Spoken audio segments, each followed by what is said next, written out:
Hello, I'm Senator Jim Risch, ranking member of the United States Senate Foreign Relations Committee.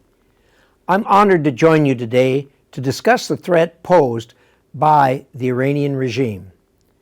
Since the Islamic Revolution of 1979, the Iranian regime has emerged as the primary threat to stability in the Middle East.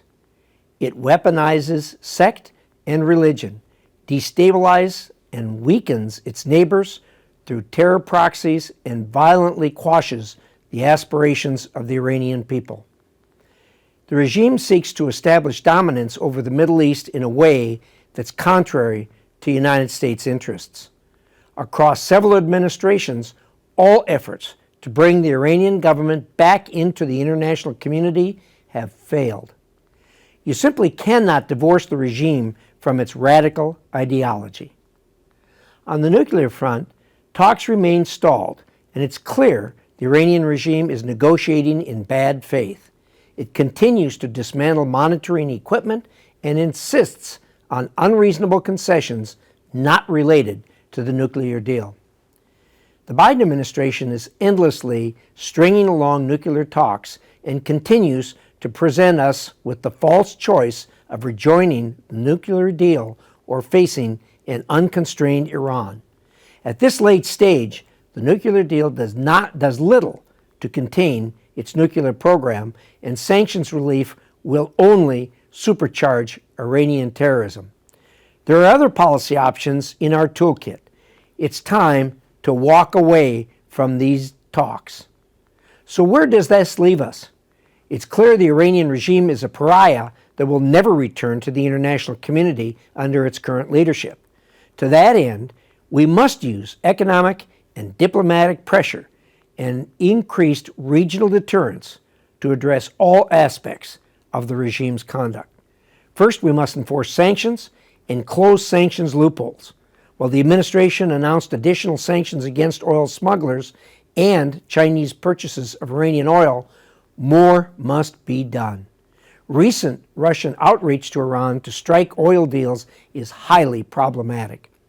Given oil prices, we must step up our economic pressure.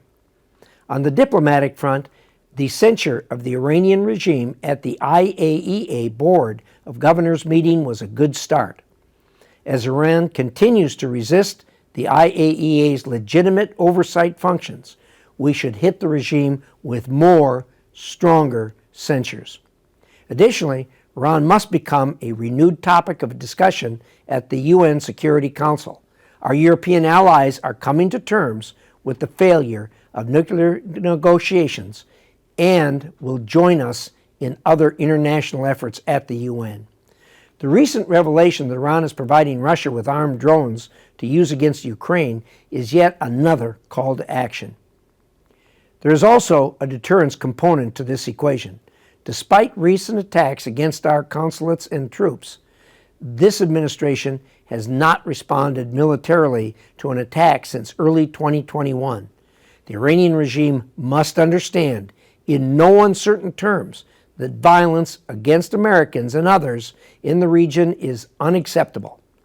It is also a sign of desperation as the regime clings to power. Finally, we must look for ways to support the aspirations of the Iranian people. The regime has failed to deliver prosperity for its citizens. Instead, it has brought the economy to the brink of collapse and isolated the Iranian people from the world stage. Innocent Iranians have suffered far too long and deserve the right to pursue peaceful, prosperous lives. Thank you for allowing me to visit with you today and for your work to raise awareness of such an important issue.